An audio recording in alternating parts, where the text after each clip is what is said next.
नमस्कार दोस्तों, मैं लक्ष्मीकांत यादव इन्फिनिटी क्लासेस के इस YouTube चैनल में आप सभी का स्वागत करता हूं। दोस्तों, आज के वीडियो में हम 16 जुलाई से लेकर के 31 जुलाई तक छत्तीसगढ़ से संबंधित प्रमुख चर्चित घटनाक्रमों के बारे में चर्चा करेंगे। तो आइए वीडियो को शुरू करते हैं।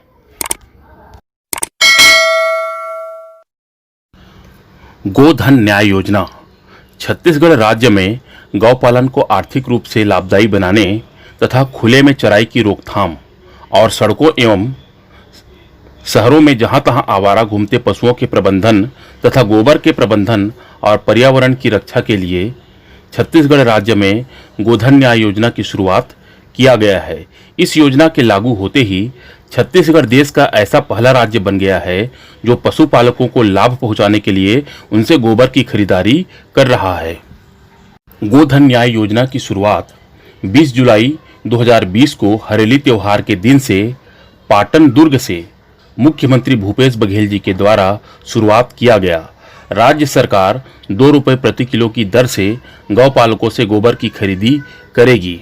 कि हाल ही में छत्तीसगढ़ शासन के द्वारा मनोज पिंगुआ की अध्यक्षता में एक 5 सदस्यीय समिति का गठन किया गया है। यह समिति इस बिंदु पर जांच करेगी कि छत्तीसगढ़ में अनुसूचित जाति, अनुसूचित जनजाति तथा अन्य पिछड़ा वर्ग के कितने लोग सरकारी सेवाओं में कार्यरत हैं। अगला चर्चित घटनाक्रम रहा कि छत्तीसगढ़ में रागी, सांवा और कोदो कुटकी।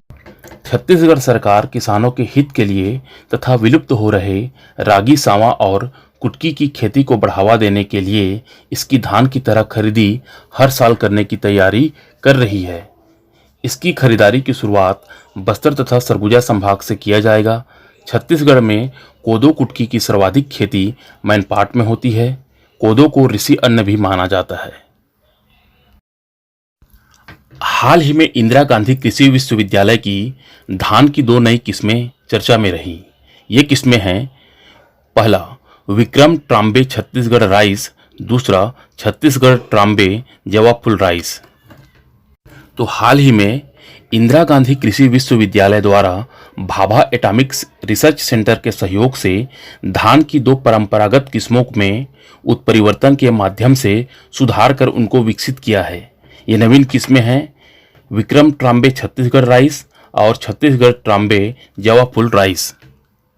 छत्तीसगढ़ में हाल ही में चर्चित रही लावाचा, गठवन और महाराजी क्या हैं?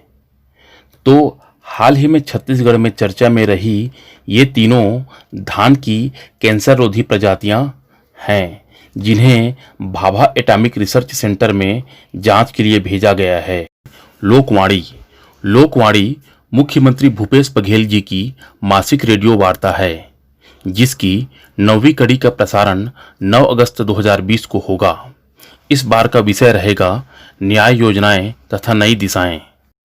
लोकवाणी का प्रसारण छत्तीसगढ़ स्थित आकाशवाणी के सभी केंद्रों, FM रेडियो और क्षेत्रीय समाचार चैनलों में सुबह 10:30 से 10:55 तक होगा। लोकवाणी कार्यक्रम की शुरुआत 11 अगस्त 2019 से हुआ था। छत्तीसगढ़ औद्योगिक संबंध अधिनियम। छत्तीसगढ़ सरकार ने हाल ही में 16 प्रमुख उद्योगों को IRT यानी कि छत्तीसगढ़ औद्योगिक संबंध अधिनियम के दायरे में वापस ले लिया है। इस अधिनियम के लागू होने से श्रम विभाग इन उद्योगों में सीधे दखल दे सकेंगे। IRT एक्ट में शामिल ये उद्योग हैं कपास, silk, staple fibre, jute carpet निर्माण, लोहा एवं इस्पात, विद्युत सामग्री, शक्कर व उसके उत्पाद, सीमेंट, विद्युत उत्पादन, लोक वाहन यातायात, इंजीनियरिंग जिसमें मोटरयान का विनिर्माण शामिल है, starch, refractory goods, sanitary wares, insulator pipes, furnace, रसायन एवं रसायन उद्योग, एल्यूमिनियम उद्योग, चमड़ा एवं टेनरीज उद्योग। पुलिस परिवार कल्याण सेल। हाल ही में छत्तीसगढ़ सरकार द्वारा पुलिस विभाग के अधिकारी कर्मचारियों तथा उनके परिजनों की विभागीय समस्याओं को संवेदनशीलता के साथ निराकरण करने के निर्देशानुसार DGP DM अवस्थी जी ने नवा रायपुर स्थित पुलिस मुख्यालय में पुलिस परिवार कल्याण सेल का गठन किया है।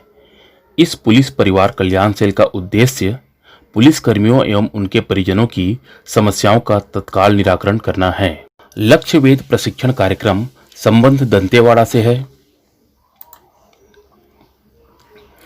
इस कार्यक्रम में ऑनलाइन प्रशिक्षण गूगल मीट ऐप के माध्यम से किया जाता है, जिसमें सभी शिक्षकों को जोड़कर उसमें बच्चों को सरलतम रूप से कठिनतम सवालों को हल करने हेतु नए प्रयासों पर चर्चा की जाती है। इस दौरान शिक्षकों को असाइनमेंट दिया जाता है, जिसे शिक्षकों को हल करना होता है। पढ़ई हमर पारा नवाचार संबंध है कोरिया से। हाल ही में कोरिया में पढ़ई तुहर द्वार से प्रेरित होकर पढ़ई हमर पारा नवाचार की शुरुआत किया गया है। राज्य शासन के पढ़ई तुहर द्वार ऑनलाइन कक्षा संचालन से प्रेरित होकर जिले में एक नई पहल करते हुए पढ़ई हमर पारा नवाचार की शुरुआत किया गया है, जिसमें गेस्ट फैकल्टी की तर्ज पर मोहल्ला पारा के पढ़े लिखे युवक युवतियों सेवानिवृत्त शिक्षकों की सहायता लिया जाएगा तथा बच्चों को पढ़ाया जाएगा।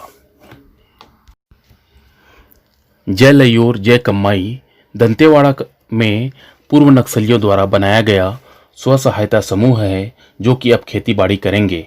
जय लयोर जय कम्माई का अर्थ है नौजवान अब खेती करेंगे। दंतेवाड़ा जिला प्रशासन ने आत्मसमर्पण करने वाले नक्सलियों के समूह को खेती या रोजगार करने के लिए कई अवसर प्रदान करने जा रहा है। इसके लिए आत्मसमर्पित नक्सलियों का समूह बनाकर उन्हें आजीविका से जोड़ा जा रहा है। साथ ही उनका आधार कार्ड एवं जॉब कार्ड बनाया जा रहा है, जिससे कि उन्हें शासन की विभिन्न योजनाओं का लाभ दिया जा सके।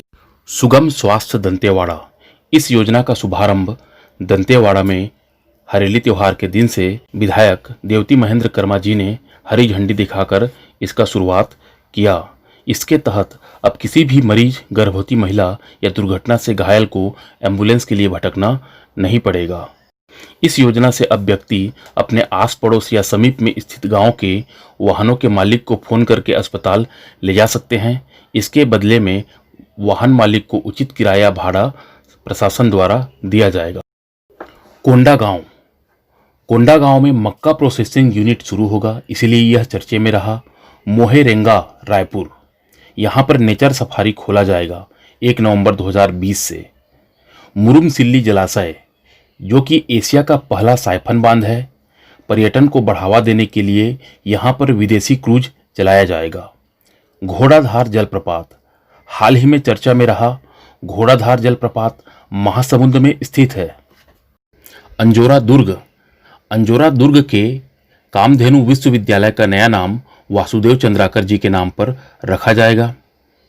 James and jewellery park, Raipur में कृषि उपज मंडी परिसर पंडरी देवेंद्र नगर में जेम्स एंड ज्वेलरी पार्क बनाया जाना प्रस्तावित है। सिद्धखोल जलप्रपात, आमाझरिया जलप्रपात और बलार बांध, ये तीनों बलौदा बाजार में स्थित हैं।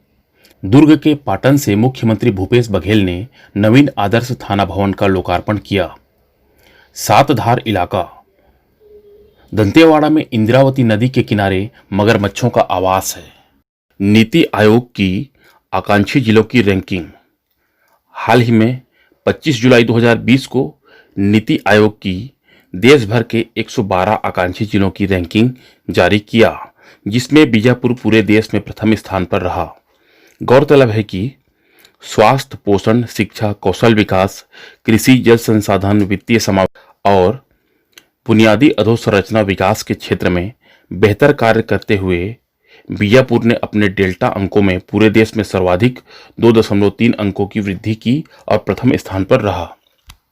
श्रीमती मोक्षदा चंद्राकर यानी कि ममता चंद्राकर खैरागढ़ संगीत विश्वविद्यालय की नई कुलपति नियुक्त। छत्तीसगढ़ की राज्यपाल सुश्री अनुसुईया उइके ने श्रीमती मोक्षदा चंद्राकर अर्थात ममता चंद्राकर को इंदिरा कला संगीत विश्वविद्यालय खैरागढ़ का कुलपति नियुक्त किया है। राज्यपाल एवं कुलाधिपति इंदिरा कला संगीत विश्वविद्यालय खैरागढ़ सुश्री अनुसुईया उइके द्वारा जारी आदेश में यह उल्लेखित किया गया है कि श्रीमती मोक्षदा चंद्राकर का कार्यकाल, उपलब्धियां तथा सेवा शर्त विश्वविद्यालय अधिनियम में निहित प्रावधान के अनुसार होगा। अगला चर्चित घटनाक्रम देखते हैं। फखरुद्दीन अली अहमद राष्ट्रीय अवार्ड।